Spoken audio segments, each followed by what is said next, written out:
What's going on, everyone? Welcome back to the channel. My name's Alan and this is North's Arms. Hey guys, just wanted to jump in here real quick and remind you guys to double check your subscriptions. We've been having a lot of unsubscribing happen, and whether it's you choosing to or if it's just the algorithm choosing to unsubscribe you, just wanted to say to double check that. We are extremely close to hitting the 1,000 subscriber mark on this channel, and I would greatly appreciate it if you could like, comment, share, and try to help us get into the algorithm a little bit more. But with that, let's go ahead and jump into talking about getting a grip. So last video I did say that I was going to be talking about the magazines, restricted magazines in certain states. Now, one issue that I did find out, PSA took them out of mine and didn't give me any new ones. Apparently in some of the new sets, they are taking out the full 13 round capacity and dropping in two 10 rounders. I guess it's hit or miss. I'm not sure. I just know on mine, they took them out, didn't give any magazines, and I had to go and order them myself. With that being said, the first set that I ordered is the ones that have just the 10 round hole and they have the dent on the backside, and it ran good. It didn't have any real issues when it came to this one, so I'm not too worried about this one. It did pretty good. But I ordered in a new set and I was like, oh crap, I need to make sure so that way people don't freak out and we don't have government agencies knocking on our door in our states. These ones. This is a 10 round. It doesn't have the dent on the back. It's marked as a 13, but what they did was the retention clip on the inside, on the bottom of the spring, has a spacer. So it is just a 10 round magazine. It looks like a 13. So yeah, two different mags. It is what it is.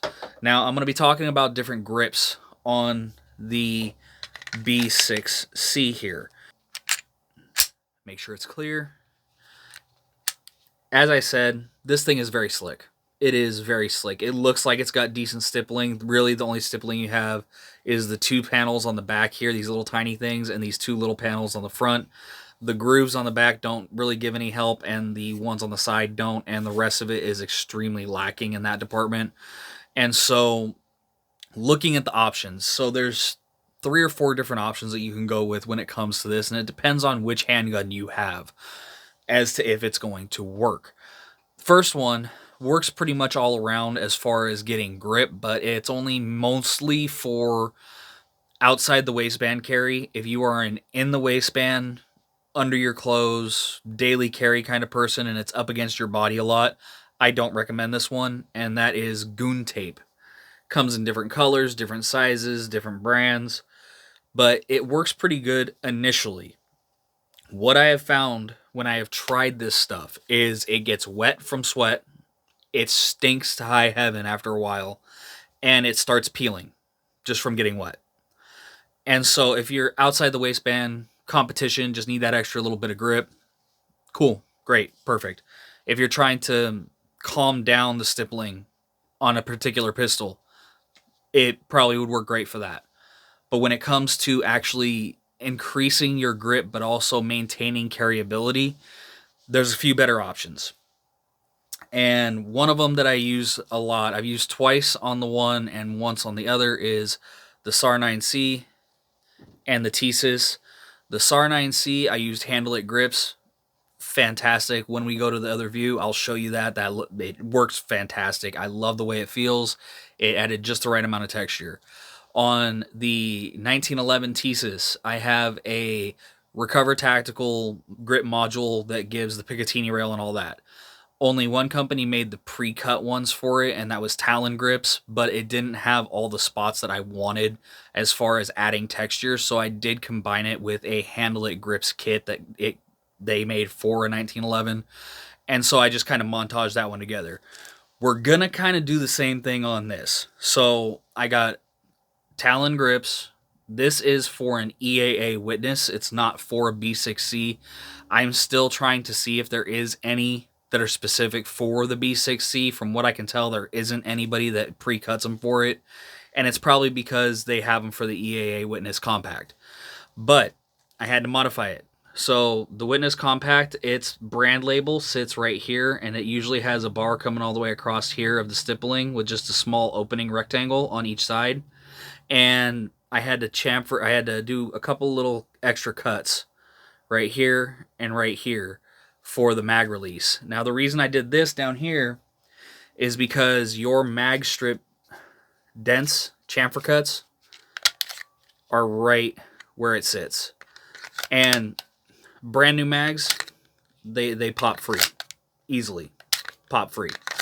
But as that wears down and as you work in the firearm and the spring starts to weaken, it might just pop like that, and you might have to reach up and grab it. So I didn't want that obstructed in any way, so I had to modify it. Might have to do a couple more little trim pieces in it, but it should be pretty well good. I also wanted to add, because again, Talon didn't send enough to do all the stuff I would like to do. I wanted to add some grip to the bolstering where the rails sit on the inside of the frame. And the reason I wanted to do that is because if you're right-handed, this works. If you're left-handed, it doesn't. Because if you're left-handed, your right hand's going to come here, and it's going to be right at the opening for the ejection port. And the front face of that is pretty freaking sharp. You might end up splitting open the end of your thumb. But if you're right-handed, your left hand will come here. That whole slide is smooth, and you can just sit on it. And it acts as a gas pedal to push down as you're running it, so it helps mitigate recoil. So I wanted to add just a little bit of grip to the side there, so when I'm sitting here on top, I have that little bit of extra grip to help me from sliding off, because it's slick. Especially with oil that's going to be sitting on top of those rails.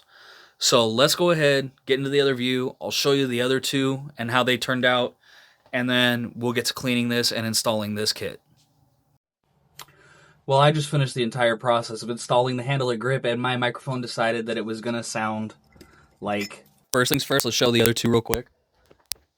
I will superimpose the sped up version, and I will try to explain what's happening as best I can from memory of just doing it, but I apologize ahead of time. I will give you a review on this, though, and how I think it feels so far, and I will be taking this out with another episode to the range to actually test it, which I, again, apologize if the audio on this is messed up. But when it comes to installation, these things aren't horrid as far as installation.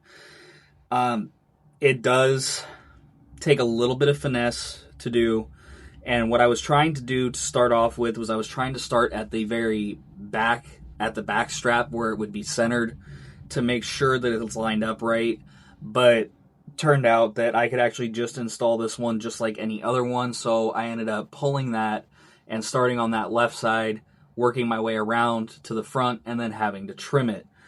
And as you can see, there are some spots where you can kind of tell I am struggling a little bit to make it fit properly and fit right, and so I just let it go for the time being, got it all installed, and got it set, trimmed the piece that needed to be trimmed, and then turned around and took my torch. Now, the reason I use the torch, let me pause this here and bring it up to you guys. So the reason that I use the torch is because anytime you're messing with the rubberized, now I only use the torch on the rubberized because they're the only ones that I got. I wouldn't recommend it with the sandpaper ones. Those probably would just bake the stone that's on the sandpaper and cause it to remove the adhesion. But the rubberized ones, it makes them more malleable, so you're able to mold them like you want to.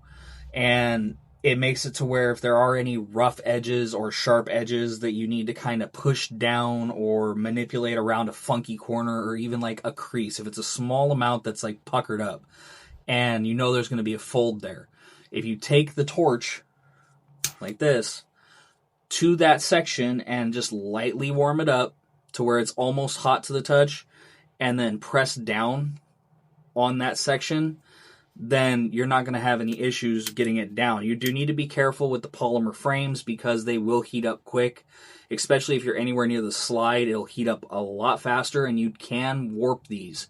No matter how good the handgun is, if it's a polymer frame, there is a chance that you're going to warp it if you use too much heat. So be very, very careful and very, very reserved when it comes to this. More conservative, if you would. Now, as far as once it's all installed and ready to go, I honestly think this looks pretty good. It doesn't look too much off from the factory. You can even see the factory stippling underneath it, which it just added another layer to it. Honestly, it feels great. The thumb on the left side, I only did the left side because on the right side here you do have a retention pin that's for the actual slide rails on the inside. And I'm right-handed anyways. If I am running this left-handed, it's going to be an emergency situation. My right arm doesn't work anyway, and I'm going to be using left hand and only left hand. So why put it on the side where I don't need it? Oh, indexing! Dude, there's a pin right where my knuckle sits. That's perfect for indexing. I can actually rest my finger on that just right, and it does what it's supposed to do. So I just added the single scale of the dragon grip to that, which is great because that means that I have one whole sheet and a whole damn near a whole second sheet left for any other grips that I might want to add it to or change it to. I mean, this is a nice little setup. So it's like if you're going to be doing handle it grips or you're going to be doing talon grips, especially the rubberized ones, these dragon grips for like 17, it's under 20, guys. It's under 20. Snag it. They're great for that kind of stuff, especially if you got something small that you want to put it on for like a thumb rest, or if you want it for your indexing or anything like that. It's actually really something good to have. And I'm going to definitely keep that in my back pocket, if you would. So we will get this out to the range and see how well this does. Now, I will show you guys the other two because I said I was going to flip views and show you and do all that, and the audio got screwed up on it. So I'm going to grab those real quick, bring them over, show you, and talk it out real quick. This is the handle it grip for the SAR 9C. Now, what I like about the handle it grips is they're separate pieces. So you have the one piece that goes from essentially the sides of the back strap all the way around through the grips on the front. A lot of their kits is going to be side panel. It's going to be the back strap. It's going to be the front strap. So you're going to have 4, maybe even 6 pieces. Like this one, it came with 4 because you have the ones for your indexing here, which they actually work really well. And you have the one for your back strap, and then you have the one that wraps all the way around the front. I like it rubberized, like I said, and they work really well. Now let me go ahead and grab the 1911 and show you what I did with that one.